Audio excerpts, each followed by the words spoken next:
Part 2. 13. First winter entry, second year. Dear Journal, Happy anniversary! It's been a whole year since I started recording my life events in my papyruses. Papyrusi? I don't know. I've come a long way in that time, going from not a rower to being a rower. It's winter now and we don't fight during this time. So the whole fleet is hanging out here in Catana, just north of Syracuse. Spirits are high. Good things started to happen after our victory outside of Syracuse. We're getting allies now. The Melita has mostly been on guard duty, and at night we just drink.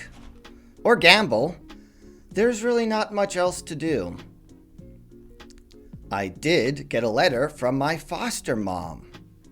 There's been a lot of drama back home. The Alcibiades situation has taken a few surprising turns. I'll transcribe the letter. Dear Jerry, I am well. I've hired out Jericles. That's what I decided to call our new slave. He goes out and works during the day. Then at night, I take all his money and he cleans the house. Money and housekeeping aren't a problem right now. You might be curious about what happened with the Herms incident. Everyone was hot over the summer about it. As soon as you left, an inquiry began. There was a guy who said he saw a group of men gather in the moonlight the night the Herms were destroyed. He also gave a list of names that had some important rich people on it. Turns out, the guy was just a blackmailer and lying. We were reminded it was a new moon the night of the disfigurations and completely black. So, it was too dark for the accuser to have seen anything. He was executed. Then, there was this other guy. This guy I knew. I've heard him speak before. His name was Andocides. He was given immunity and he fingered his friends. The names he gave, however, were mostly people who were either killed or fled during this whole inquiry. After that, the investigations tapered off. I suppose everyone decided enough people were killed and democracy was safe. The mutilations may still be a mystery 2,500 years from now. Alcibiades' name didn't come up much during the investigation. You probably know that Alcibiades was arrested. He has many political enemies. Some rich guy's wife accused him of mocking the Eleusinian mysteries. She said Alcibiades and his friends used her home to jokingly perform the mysteries. The Eleusinian mysteries are taken seriously by a lot of people around here, including me. It was decided to put Alcibiades on trial, and a ship picked him up. Apparently he ran off when it was docked in Italy. A trial was held without him, and he was sentenced to death. There were rumors that Alcibiades is working for Sparta now. Who knows what secrets he'll tell them? Anyway, I hope you're doing well and collecting lots of war booty. Mom. I had read the letter to my roommates because it had some news of Athens in it. Dino didn't like what he heard. That coward, he scoffed. To run off like that, to our mortal enemy. All my brothers are dead because of the Spartans. His defection is only a rumor, I protested, clutching a carved figure of my hero. The Eleusinian mysteries reveal the secret truths of the universe and the afterlife, Dino said with due solemnity. Yeah, and I had no idea our political leaders were all lizard people, I said, quietly, because you could be killed for revealing the secrets of the mysteries. That's only one revelation, Dino continued, annoyed at my interruption. The Eleusinian mysteries were some of the few things that brought relief to the rigors of ancient life. Anyone can become a member of the mysteries, as long as you can pay the fees. The mysteries were the only time all classes mixed freely. It was one big party where everyone got drunk and did drugs. A special tea was passed around, made from a sacred flower.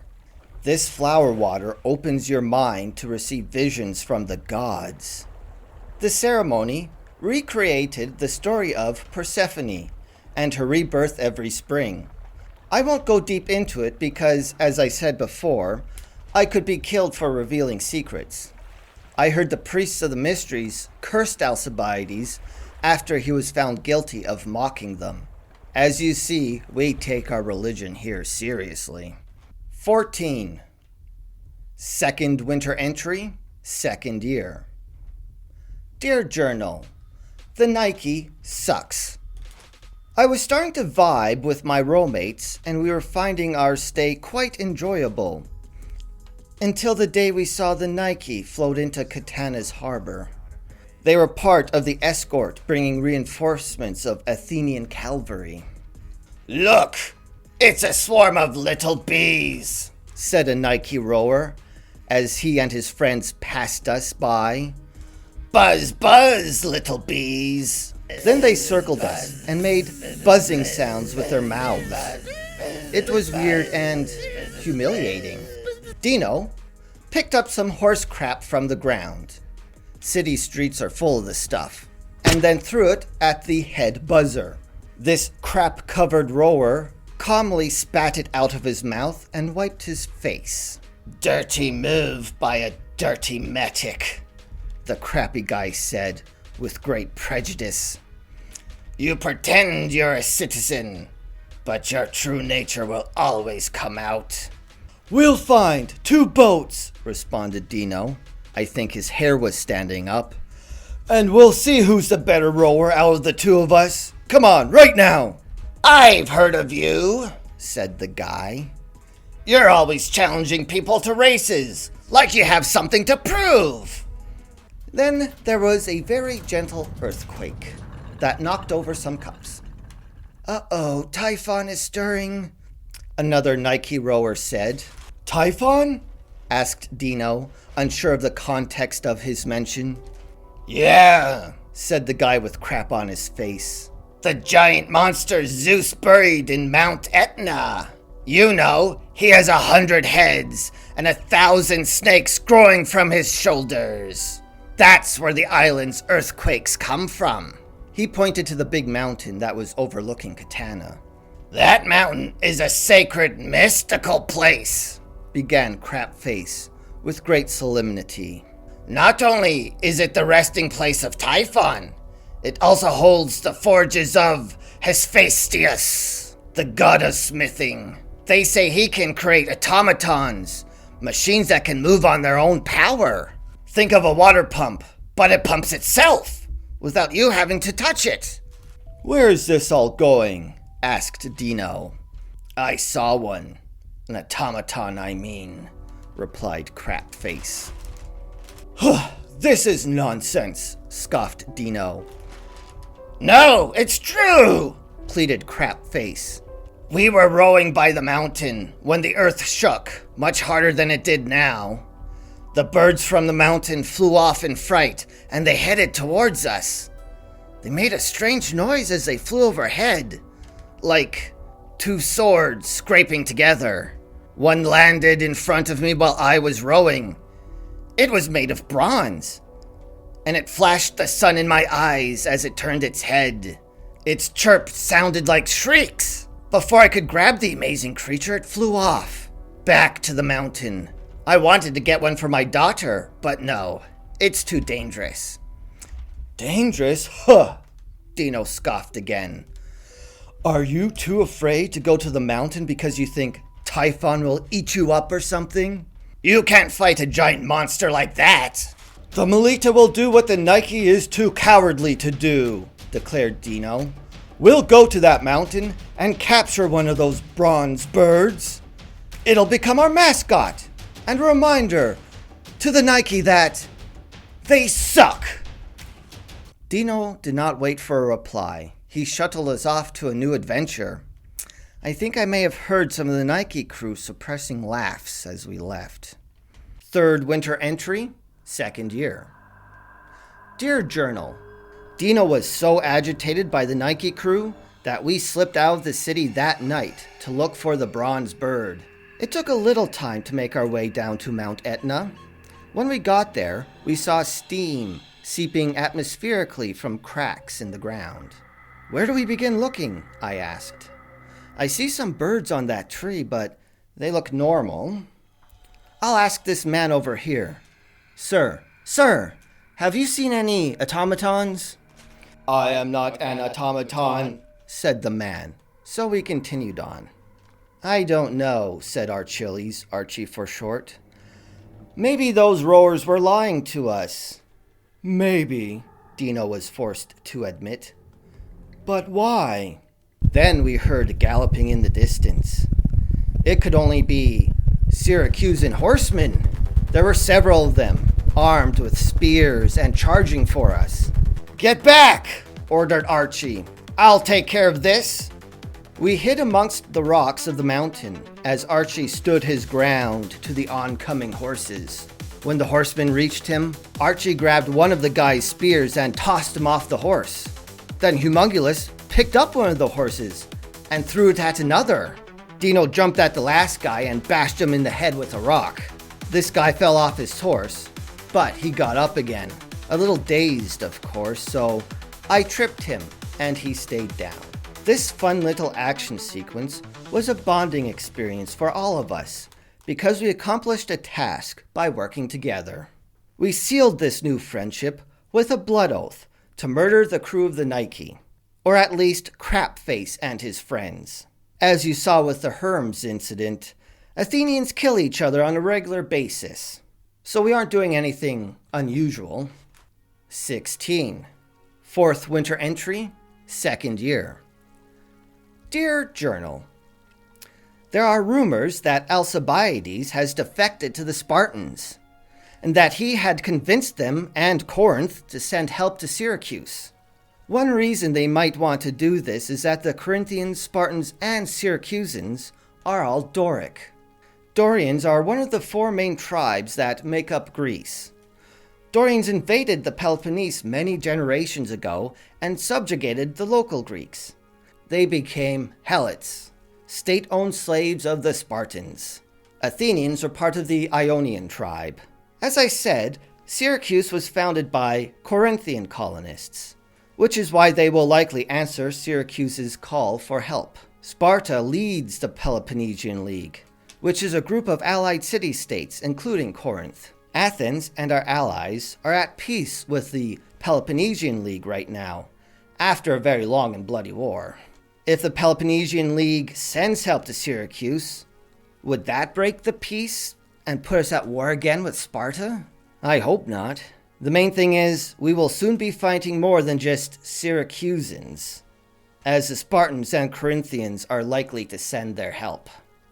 As for Alcibiades, many people are disgusted by the idea that the man who convinced Athens to attack Syracuse had now convinced the Peloponnesian League to attack Athens. Nothing is confirmed yet, this is all rumor, so I will keep my carved figure with me for now. The days are becoming longer and warmer. Soon we will be taking another shot at Syracuse. We have plans for them. This summer's theme will be walls. Remember that oath? The Nike rowers we swore to kill eluded us for the rest of this winter. Getting back at them will be the second theme of this summer.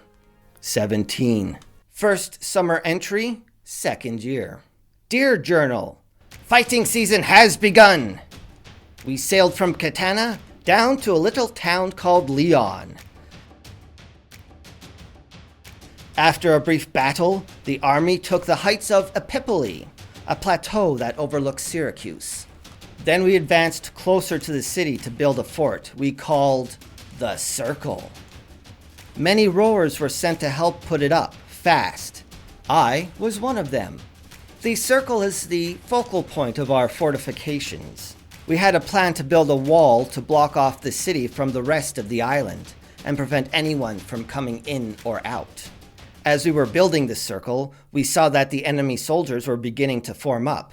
Our guys formed up quickly in response. The Syracusans, however, were still fumbling about. Finally, the Syracusan general gave up trying to get his guys information and led them back into the city. It made me feel better about our odds that they can't even organize themselves to fight. Their cavalry tried to slow down our building, but we have our own horses now.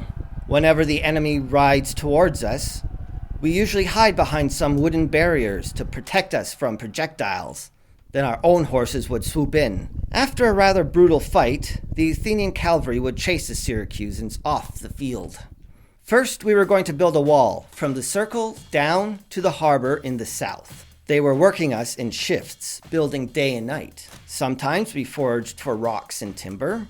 Other times we dug the ditch for the wall. Ditches make the walls taller. Us laborers would build the outer parts of the wall, then fill it with debris and dirt from the ditch. For a few days, our crew was put on stacking duty. We built up the side of the wall facing Syracuse. To our surprise, the side of the wall facing away from the city was being built by the crew from the Nike. Crapface was there. Obviously, we raced. We tried to build more wall than the Nike crew before the end of our shift. By our second shift, we had a bet going. Last one to the harbor has to forage for the winter's firewood. Foraging is not a safe venture on Sicily. We have cavalry now, but they can't be everywhere at once. So there's always a chance you could be killed by Syracusan horsemen looking for your firewood. It would be terrible if we had to stay out there twice as long to collect wood for 2 ships. We started off pretty well. Humongulus was large and strong enough to place heavy rocks at the top without effort. I stood at the top of the wall, helping Humongulus by staying out of his way. From my vantage point, I spotted another barrier, slowly emerging from Syracuse. The enemy was building a counter wall, intending to intersect ours and block our way. It is now a 3-way race between us, the Nike, and Syracuse. At one point, a group of Syracusans attacked our construction site. My brother Bob actually led the hoplites that chased them away. Bob and his 300 soldiers turned to the Syracusan counterwall and busted it up. One day, when we were well ahead of the Nike, Humongulus had a serious accident. One of the rocks he placed high up on the wall accidentally fell off and created a rather large bump on his head. His large lungs rhythmically moved in a state of sleep. He wasn't dead, but we lost our Olympian builder. 18. Second summer entry, second year. Dear Journal, we checked on Humongulus after our shift. He was looking rough and making strange gurgling noises. He must have been in a lot of pain. Dino said he saw Crapface running away from our wall after the stone fell on Humongulus. So, the Nike crew was trying to sabotage us. Okay, Dino thought out loud. We can't knock down their section of the wall. Our superiors might think we're trying to help the enemy. How can we slow the Nike down? I've got it, Archie snapped his fingers. I noticed they have a rare root here that upsets your bowels. We can sneak it into their food. Then they will really be slowed down by toilet breaks. So, we had a new plan to give the Nike diarrhea. We'll put the poison into their food as soon as we find enough poop root.